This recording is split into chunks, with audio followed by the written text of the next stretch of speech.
I'm Mike McMahon, one of the senior partners at Easy Acres LLC. In 1995, we built this complex. We began hearing, oh man, that big barn, they're probably going to put thousands of cows in there and they're going to pollute the environment. It was out there, and we heard it.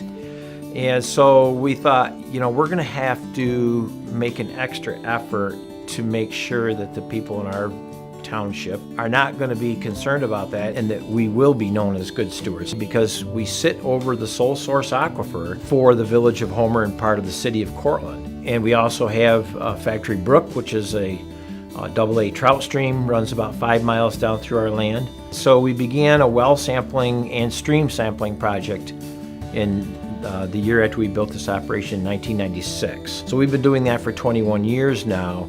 So those samples are sent to an independent lab, and we're getting them analyzed for nitrogen and nitrates, phosphorus. Okay, so we do that just to monitor our agronomic practices, and are we impacting the water, and if so, what should we do to change it? Also, over the years, we've selected different sections of these trout streams and had the 4-H Teen Council kids, under the tutelage of someone from the DEC, plant willow bushes on both sides of the trout stream for the sake of preventing stream bank erosion, as well as keeping the water cool for the good of the wildlife in that water. So you're feeding the cow 115 pounds of feed a day. She's drinking 40 gallons of water. She's producing 90 pounds of milk, and 150 pounds of manure go out the other end. And so we set out to build a manure storage. So we had this storage all designed for 3.5 million gallons, and it was all concrete, and it was going to cost us about $350,000, somewhere around there. When we were meeting with the coordinated review committee, it came up that we have some concerns about cracking. So at that point, talking with our engineer and our builder, we found that there was this company out in the Pacific Northwest where they used PVC forms. The concrete was poured in the center, and this form would become watertight. So we said, well, that would solve that problem. It also added about $110,000 to the bill to build this structures. But then they said, well, what about the floor? The floor is all concrete. At that point, our engineer suggested we do a landfill liner underneath the concrete.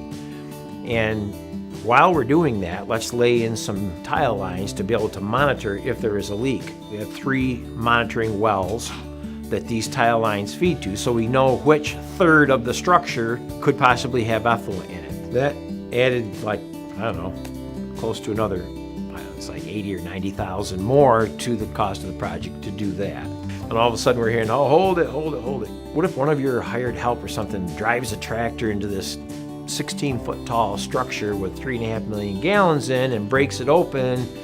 It can flow down to the trout stream and everything's a mess. What are you going to do?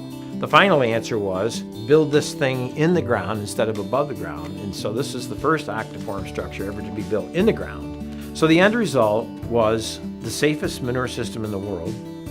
But the price at that point, by the time we got done with everything, had gone to $760,000 to store manure.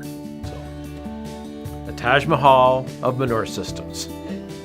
So today we're at one of our fields on one of our many farms that we own, and as you can see in the background, they're harvesting corn silage. The manure from the cows is nutrients that are used to feed the corn like we see here, and then when the corn is harvested, those nutrients are uptaken by the growing needs of the corn, and then we put the corn in, you chop the corn and put it into storage, and then feed it back to the cows, and the cycle is completed. And then after they eat, they make the manure, goes back on the ground. So it is a cycle of nutrients in a well-run farming operation.